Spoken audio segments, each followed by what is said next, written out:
welcome back. Sharing session with Ismil, istri milenial.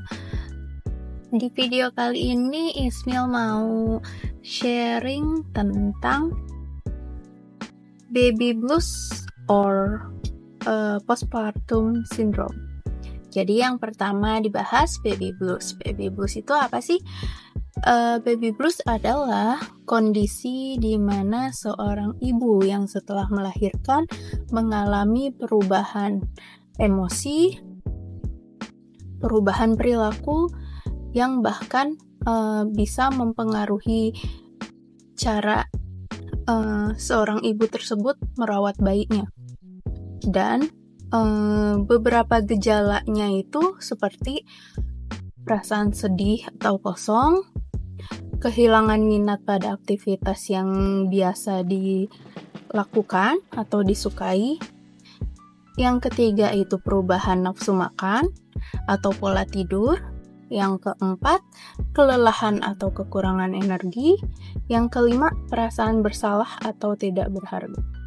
Jadi, kelima ini muncul ketika seorang ibu setelah melahirkan bayinya.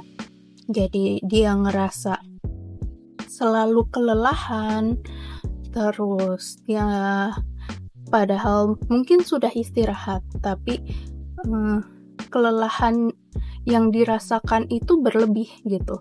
Bahkan untuk seorang ibu yang baru melahirkan, dia merasa itu berkali-kali lipat lelahnya. Lalu menurunnya nafsu makan, padahal untuk seorang ibu yang baru melahirkan, makanan sehat itu paling dibutuhkan untuk memproduksi ASI-nya. Nah, ada juga perubahan pola tidur.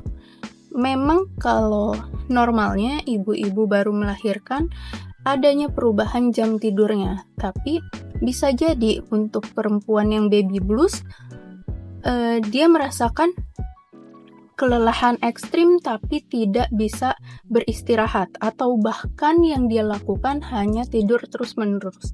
Itu kan berarti udah bukan pola tidurnya saja yang berubah, tapi kebiasaan tidurnya itu jadi berubah. Entah dia begadang terus-menerus, tidak bisa tidur sama sekali, atau bahkan dia memilih untuk tidur terus-menerus walaupun dia sudah memenuhi waktu tidurnya, ya istilahnya sudah cukup lah waktu tidurnya. Kemudian ada perasaan sedih yang sering datang tiba-tiba. Ketika dia mendengar anaknya nangis, dia bisa ikutan nangis juga gitu. Atau bahkan ada perasaan kosong atau hampa yang dirasakan si ibu tersebut. Itu salah satu bentuk yang sering dialami oleh ibu-ibu baru melahirkan yang mengalami baby blues. Jadi sebenarnya ada loh hal-hal yang harus dia lakukan, seperti merawat bayinya atau melakukan kegiatan selayaknya ibu-ibu pada umumnya, tapi dia lebih memilih untuk berdiam diri atau bengong atau malah sedih, nangis, dan perasaan-perasaan atau emosi-emosi negatif lainnya yang seharusnya tidak dikeluarkan saat itu. Kemudian ada perasaan bersalah. Perasaan bersalahnya yang seperti apa? Misal anaknya itu jatuh dari gendongannya. Itu memang sebuah kelalaian, tapi dia menyalahkan dirinya terus-menerus. Itu yang tidak baik gitu. Jadi ketika anaknya nangis, dia bukannya nolong anaknya, bukannya dia gendong anaknya, tapi dia malah ikutan nangis di pojokan, misalnya seperti itu. Atau dia merasa tidak berharga. Seorang ibu yang baru melahirkan, itu ada rasa bahwa dirinya kehilangan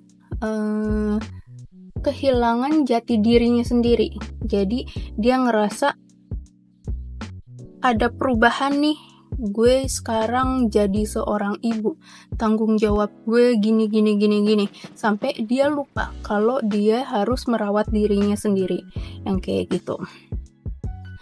Nah, apa sih yang nyebabin baby blues? Baby blues itu disebabkan dari perubahan hormon.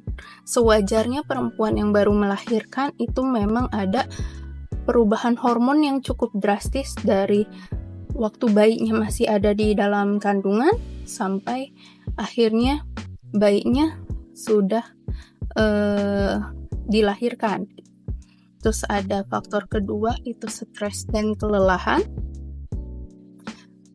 Perubahan waktu istirahat yang tiba-tiba dengan kondisi bayi yang yang masih kebangun di malam hari, terus waktu kita untuk pumping ASI itu per 4 jam, itu kan istilahnya kita baru istirahat tapi udah jadwalnya pumping gitu. Itu otomatis membuat cukup ada rasa tekanan, stres, dan kelelahan.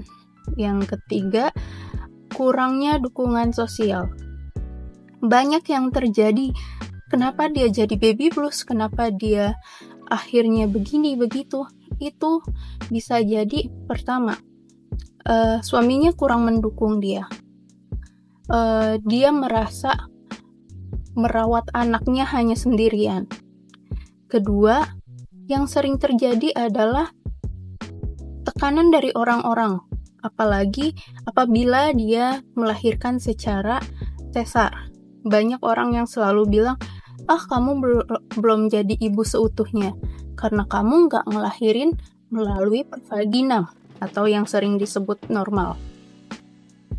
Jadi, bukannya hal-hal positif yang dia terima setelah melahirkan, tapi komentar-komentar yang mereka menormalisasi komentar tersebut. Apalagi sering ada yang bilang, anaknya mirip papanya ya, gitu. Kamu ternyata jadi ibu cuma ketumpangan bayi doang. Maksudnya orang menormalisasi itu sebagai sebuah candaan, tapi nyatanya kita nggak pernah tahu kondisi mental seseorang seperti apa, sehingga hal-hal bercandaan sekecil itu bisa jadi trigger stres buat dia. Nah, ada lagi istilah postpartum syndrome atau postpartum depression. Postpartum depression itu apa sih? Postpartum depression juga sebenarnya sama dengan baby blues. Itu kondisi perubahan mental seorang ibu yang setelah melahirkan, yang merasa jadinya kelelahan ekstrim, lebih emosional, rasa tidak berharga, terus kemampuan untuk mengurus dirinya dan anaknya itu menurun drastis. Jadi perasaan bersalahnya lebih besar. Terus pola tidurnya makin kacau karena udah di level depression. Apa sih bedanya baby blues dengan postpartum depression kalau seperti itu? Kalau misalkan gejalanya sama, penyebabnya juga sama, bedanya adalah durasi gejala. Jadi misalkan gini, kalau baby blues itu hanya dialami sekitar beberapa hari hingga beberapa minggu aja. Paling lama pun juga paling hanya sebulan gitu. Sedangkan PPD atau postpartum depression itu bisa berlangsung berbulan-bulan, bahkan bertahun-tahun. Bahkan ketika anaknya udah masuk masa toddler, postpartum depression itu belum tentu bisa sembuh gitu. Jadi kita harus pahami nih bedanya baby blues dan postpartum depression karena penanganannya pun beda gitu.